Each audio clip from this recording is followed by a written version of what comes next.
বন্ধুর লাশ নিয়ে অ্যাম্বুলেন্সে করে তার গ্রামের বাড়ি যাচ্ছে। সময় কাটানোর জন্য ফোনটা বের করলাম, ঠিক সেই মুহূর্তেই মোবাইলে একটা মেসেজ আসে। আমার সামনেই আমার প্রিয় বন্ধুটি কফিনের মধ্যে লাশ হয়ে পড়ে আছে। মেসেজ করেছে আমার সেই মৃত ফ্রেন্ডের গার্লফ্রেন্ড অবন্তী। আমি মেসেজগুলো পড়া শুরু করলাম। ফাহাদ, আমাকে মাফ করে দিও। আমি যেই বাবার চোখের দিকে তাকিয়ে কখনো কথা বলতে পারিনি, সেই বাবা যখন অসহায়ের মতো আমার সামনে দুই হাত জোরে কান্না শুরু করতে লাগলো, তখন সেই বাবার ভালোবাসার কাছে আমাদের ভালোবাসা হার মেনে গেল। তাই আজ 11 দিন ধরে আমি অন্য মানুষের স্ত্রী। তোমাকে কথা দিয়েছিলাম জীবনের শেষ সময় পর্যন্ত তোমার সঙ্গে থাকবো। আমার সব সময় ভয় হতো যে তুমি আমাকে কষ্ট দেবে, হয়তো আমাকে ছেড়ে অন্য কাউকে বিয়ে করবে। অথচ দেখো, আমি তোমাকে কষ্ট দিলাম, আমি তোমাকে রেখে অন্য পুরুষকে বিয়ে করে ফেললাম। জীবনটা বড়ই অদ্ভুত, তাই না? তোমার কি মনে আছে আমি তোমাকে কাঁদতে কাঁদতে বলতাম আমাকে কখনো ছেড়ে যাবে না? তো তুমি হাসতে হাসতে উত্তর দিতে আমি তোমাকে কখনো ছেড়ে যাব না, তুমি আমাকে ছেড়ে গেলে যেতে পারো। তখন আমি অনেক রাগ করতাম, কারণ আমি তো তোমাকে পাগলের মতো ভালোবাসতাম। তুমি নেই এরকম কোনো পৃথিবী আমি কল্পনাও করতে পারতাম না। অথচ দেখো, আজ অন্য কেউ হচ্ছে আমার সামনে। রোজ তার সাথে আমাকে ঘুমাতে হয়, ঘুম থেকে উঠে তার মুখটাই আমাকে দেখতে। মানুষের জীবন এমন কেন যে যাকে চায় যদি তাকে পায়? প্রকৃতির তাতে কি এমন আসে যায়? কেনই বা প্রকৃতি তাদেরকে কাঁদায়? হুট করেই সবকিছু হয়ে গেছিল, তাই আমি ইচ্ছে করেই তোমার সাথে যোগাযোগ বন্ধ করতেই আমার নাম্বারটা বন্ধ করলাম। বিয়ের দিন ভাইয়ের ফোন হাতে নিয়ে আমার ফেসবুক আইডিটাও ডিলিট করে দিলাম। তুমি অনেক কষ্ট পেয়েছো আমি জানি, যার সঙ্গে সারা জীবন কাটাবো ভেবেছিলাম তাকেই শেষমেশ কষ্ট দিলাম। আমার পরিবারের সবাই খুশি, আমার স্বামীটা অনেক ভালো, এখন পর্যন্ত যা ব্যবহার করেছে আমার ভালোই লেগেছে। তবে ভবিষ্যতে কি হবে জানি না। তোমার কি আমার সেই প্রথম দেখা হওয়ার কথা মনে আছে? তবে সেটাই যে প্রথম দেখার, সেটাই যে শেষ দেখা হবে, এটা কখনোই ভাবতে পারি। আসলে মানুষের চিন্তার বাইরে যে কত কিছুই ঘটে, তাই না? সেদিন আমি তোমার সাথে 3 ঘন্টা ছিলাম, কিন্তু সেই 3 ঘন্টায় কেউ কাউকে স্পর্শও করিনি। কিন্তু তুমি যখন আমাকে তোমার রিক্সায় তুলে নিতে তোমার হাতটা বাড়িয়ে দিলে, তখন আমি তোমার হাতটা প্রথম স্পর্শ করেছিলাম। বিশ্বাস করো, সেদিন আমার কিছুতেই তোমার হাতটা ছাড়তে ইচ্ছা করছিল না। তোমার ঘরে আমার জন্য কিনে রাখা শাড়িগুলো নিশ্চয়ই এখনো আছে। আচ্ছা, আমি তো এখন আর তোমার নই, ওই শাড়িগুলোকে আমি পাবো? তোমার তো যখনই কোনো শাড়ি পছন্দ হতো তুমি কিনে রেখে দিতে, আমি বলতাম বিয়ের পর সবগুলো একসঙ্গে নেব। দেখো, আজ আমি বিবাহিত, কিন্তু আমার স্বামী তুমি নও। আমি এমনটা কখনোই চাইনি।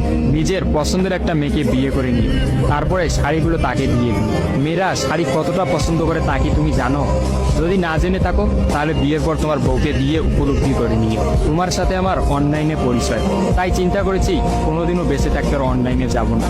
আমার নাম্বারটাও বন্ধ করে দিয়েছি। আজকের পর থেকে আমাদের আর কোনোদিন কথা হবে না। তোমার কাছে একটা অনুরোধ, যদি চলার পথে আমাদের কোনোদিন দেখা হয়ে যায় তাহলে প্লিজ তুমি অচেনা হয়ে চলে দিও। নিজের যত্ন নিও আর জীবনটা গুছিয়ে নিও। জীবন তো একটাই, ভালো থেকো। কিন্তু আমি ভালো নেই, ইতি তোমার ওই অবন্তী। সবগুলো মেসেজ একত্রে পড়লাম। আমার সামনে চিরনিদ্রায় শুয়ে আছে ফাহাদ। অবন্তী পরপর 5 দিন অনলাইনে আসেনি এবং ফাহাদের সাথে কোনো যোগাযোগ করেনি। তখন এক রাতে অফিস থেকে ফিরে ফাহাদ রাগ করে তার ফোনটা আসার গিয়ে ভেঙে ফেলে। ভাঙা মোবাইল আর ঠিক করা হলো না। ফাহাদ তার সিমটা আমার ফোনে ইনস্টল করে। জরুরি কোনো কল এলেই একমাত্র ফাহাদকে দিতাম। আর ফাহাদ রাগ করে বলল, যতদিন না পর্যন্ত অবন্তী আমাকে SMS করে ততদিন পর্যন্ত আমি আর নতুন ফোন কিনবো না। মোবাইল ভাঙার 2 দিন পরেই ফাহাদের প্রচন্ড জ্বর আসে। একদিনের মধ্যেই ফাহাদকে হাসপাতালের মধ্যে ভর্তি করলাম। ডাক্তার পরীক্ষা নিরীক্ষা করে বলল ফাহাদের ডেঙ্গু জ্বর হয়েছে। তবে চিন্তার কোনো কারণ নেই, ডাক্তারের কথা বিশ্বাস করেছিলাম। কিন্তু ডাক্তার তো সবকিছুর খবর জানেন না, যিনি জানেন তিনি হচ্ছেন সৃষ্টিকর্তা। ফাহাদের হয়তো এই জ্বরকেই মৃত্যুর একটা ওসিলা বানিয়েছিলেন। যেই ডাক্তার বলেছিল চিন্তার কোনো কারণ নেই, আজ সকালে সেই ডাক্তারই ফাহাদকে মৃত ঘোষণা করলো। ফাহাদের আর জানা হলো না অবন্তীর কথা। আমিও অনেক ভেবে সিদ্ধান্ত নিলাম অবন্তীকে আর ফাহাদের মৃত্যুর খবরটা জানাবো না। অবন্তী যদি আর সত্যি অনলাইনে না আসে আর সেই পুরোনো সিমটা ইউজ না করে, তাহলে সে ফাহাদের মৃত্যুর খবর কখনোই জানতে পারবে না। কি বা লাভ এই সত্য সংসার জীবন শুরু করা মেয়েটাকে কষ্ট দিয়ে? অথচ আমি ভাবলাম সে হয়তো ভাববে ফাহাদ অনেক ভালো আছে। কোনো একদিন শাড়ি পরতে গিয়ে হয়তো অবন্তী ফাহাদের কথা চিন্তা করে। সে হয়তো ভাববে ফাহাদের কিনা শাড়িগুলো হয়তো তার স্ত্রী পরে রোজ তার সামনে আসে, কিন্তু ফাহাদের সাদা কাফন পরে কবরে যাওয়ার ঘটনাটা না হয় তার অজানাই থাকে।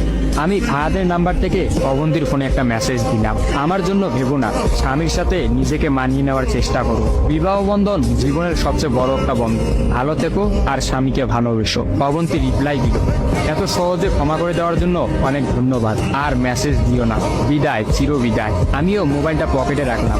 অ্যাম্বুলেন্স ততক্ষণে ফাহাদের বাড়ির সামনে পৌঁছে গেছে। কফিনে রাখা ফাহাদের মৃতদেহটা নেওয়ার জন্য সবাই দাঁড়িয়ে আছে। আমি ফাহাদের কফিনটা স্পর্শ করে বিড়বিড় করে বললাম, তোর সঙ্গে আর কোনোদিন একই গাড়িতে চড়ে ভ্রমণ করা হবে না। আজ তোর আর আমার একসঙ্গে ভ্রমণের শেষ দিন। বিদায় বন্ধু, চির বিদায়।